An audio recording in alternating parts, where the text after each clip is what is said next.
The great illusion. Self-perception and suffering emerge through 8 patterns of vibration. What if everything perceived through sight, sound, touch, smell and taste is not real? What if the solid ground appearing beneath feet, the very sensation of existence itself, are all elaborate constructions arising within consciousness? 2,500 years ago. Beneath the Bodhi tree, Lord Buddha completely shattered the illusion of reality, revealing something so remarkable, the liberation of mind that ceases all suffering. Today, while quantum physicists work tirelessly to unlock the deepest secrets of reality, Lord Buddha already revealed these profound truths 2,500 years ago. What science is desperately searching for, the theory of everything, has been here all along. This isn't just about particles and forces. This is about consciousness itself, about why suffering arises, and about the fundamental nature of all existence. This isn't philosophy. This isn't religion. This is the most extraordinary science ever discovered by Lord Buddha, timeless truth itself and the path to absolute freedom. So the question arises, will you continue living in the beautiful, tragic illusion, or will you discover what's really behind the curtain of ignorance? The choice emerges in this very moment. The door to liberation stands open, but beware, once this truth reveals itself, there's no desire to return to the dream that was once mistaken for reality. Chapter 1. The 8 Patterns of Vibrations. To understand Lord Buddha's revelation, the journey must begin at the very foundation of existence itself. While modern science has reached the level of quarks and leptons, struggling towards string theory, Lord Buddha perceived something far more fundamental. These were called the 8 patterns of vibrations. In Buddha's words, Shuddhashtaka, the ultimate building blocks of all experience: solidity, liquidity, fire, air, color, smell, taste, and sound or speed. These are not physical properties as commonly understood, but vibrational patterns so infinitesimally small that they exist beyond the limit of current scientific instrumentations and abilities. Everything, from the distant galaxies to thoughts arising, is composed of these same 8 fundamental vibrations. The flower in the garden, the eye that perceives it, even the consciousness that recognizes beauty, all emerge from these same fundamental energy patterns. But here lies the first great revelation. What is called the world is not a collection of separate objects floating in space. It is a symphony of vibrations, creating the grand illusion of separateness. Chapter 2. The Great Deception of the Senses. Observe now, as the most startling truth of existence unfolds. When the eye encounters a flower, the appearance arises of seeing something external, something out there. But this is where the great deception begins. The flower consists of countless 8 patterns of vibrations. The eye, too, is constructed from these same fundamental patterns. When these vibrations align, resonance occurs, like 2 tuning forks responding to each other's frequency. In that moment of resonance, billions of vibrations collapse into what is called eye consciousness. But here is the crucial point. The eye possesses no data whatsoever about any external flower. The only creation is the vibration of eye consciousness itself. What appears as seeing is not perception of something outside. It is the arising of an entirely new vibrational pattern, eye consciousness. The same process unfolds with each of the senses. The ear consciousness arises, emphasizing the sound property of the eightfold vibrations. Body consciousness emerges, highlighting solidity, liquidity, and temperature. Smell consciousness and taste consciousness each contribute their unique vibrational signatures. According to the Buddha's words, Rupa, eye consciousness is the form vibration. Similarly, ear consciousness, body consciousness, smell consciousness, and taste consciousness are also form vibrations. Yet each of these consciousnesses, taken alone, creates no meaningful experience. The mystery deepens. How does meaning arise from these separate streams of vibration? Chapter 3. The Architecture of Illusion. Consider this remarkable demonstration. When the word apple is spoken, observe what unfolds. Instantaneously, multiple vibrations arise simultaneously. The visual pattern called redness, the sound associated with the word apple, the sound of crispness, the taste of sweetness, the fresh scent, the firm texture. But more than this, emotions emerge, memories surface. Perhaps the face of someone who once shared an apple appears.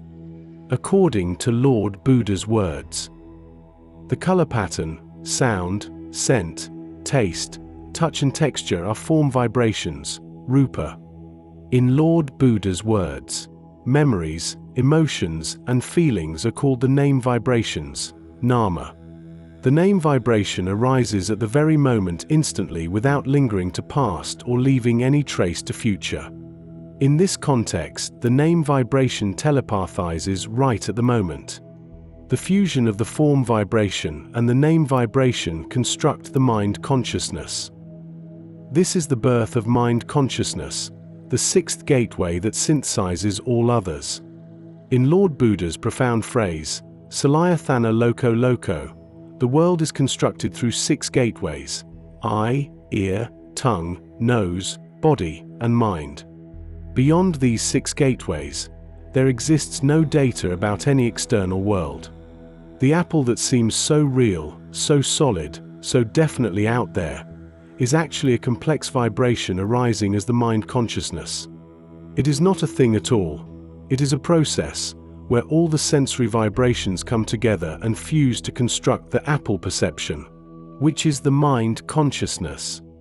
We call this vibration the mind spark. Chithina niyati loko, declared Lord Buddha. The world is constructed by momentary mental perceptions. Everything experienced is a mental formation, arising and passing away. Chapter 4. The Birth of Self-Existence, Feel and Suffering. Now the approach to the heart of suffering begins. Through ignorance of this fundamental truth, the apple perception becomes real. It seems to exist independently, solid and separate from the perceiver. And in that moment of believing in its separate existence, the sense of me, the perceiver, arises. When me enters the equation, attachment inevitably follows, and with attachment suffering arises. Consider this vivid example. The discovery occurs of a favorite variety of apple at the farmer's market. Several are purchased, with anticipation of the evening pleasure of tasting them. They are placed carefully on the countertop, with the savoring of anticipation. Hours later, busy with the demands of life, the return happens to find nothing. The apples have vanished. What arises within the thought or mind consciousness? Frustration, anger, regret. The underlying power emerges within the mind consciousness vibration. This power is felt as the frustration, anger, and regret. A cascade of suffering moments arises and ceases. Why? Because the apple had become a thing within the perception, which is the extra weight felt within the thought apple, and there was a self present to feel the loss. This extra burden or the weight felt is the power of the mind consciousness vibration, and this is what felt as the self-existence feel. This is a natural phenomenon that occurs through the convergence of rapidly arising vibrations. Power emerges within these oscillations themselves. There is no one behind this mechanism and no one who perceives it. Only the spontaneous arising and ceasing of mind sparks, appearing and dissolving. What if the apple is understood as it truly is? A natural process of arising and ceasing of mind sparks or the perceptions, arising and passing away like clouds in an empty sky. When this truth is known, where is the me that could suffer?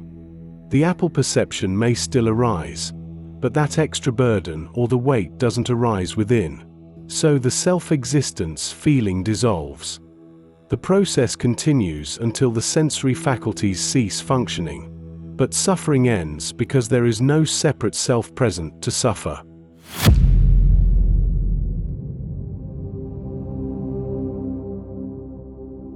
Chapter 5. The Path to Liberation. This is not merely philosophical speculation.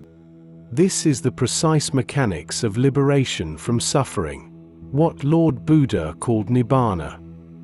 When the illusion of separate selfhood is seen through, when the world is understood as the arising of mind sparks rather than a collection of external objects, there is no space for suffering to arise. The flower still blooms in the garden of super-awareness. The apple still provides nourishment to the body. Colors still dance within the eye. Sounds still resonate in ear consciousness.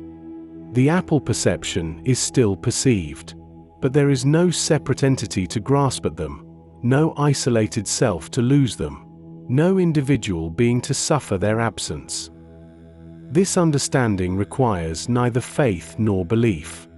It demands only the courage to look directly at experience itself, to see through the elaborate construction of separateness that consciousness creates moment by moment. The noble disciples who walk this path seek only truth. They do not linger in misconceptions or cling to comfortable illusions. With genuine effort, they investigate the process of nature until the mind recognizes its own liberation. Final chapter. The Buddha's timeless gift.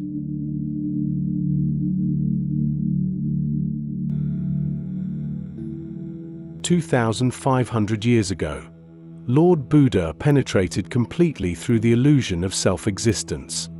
Though no Nobel Prize was received, no worldly recognition granted, Lord Buddha offered humanity the most precious gift imaginable: the Dharma, the precise mechanism of how suffering emerges and the method for ending suffering. Today, as quantum physics approaches these same insights, as neuroscience maps the constructed nature of perception, Lord Buddha's revelation proves more relevant than ever.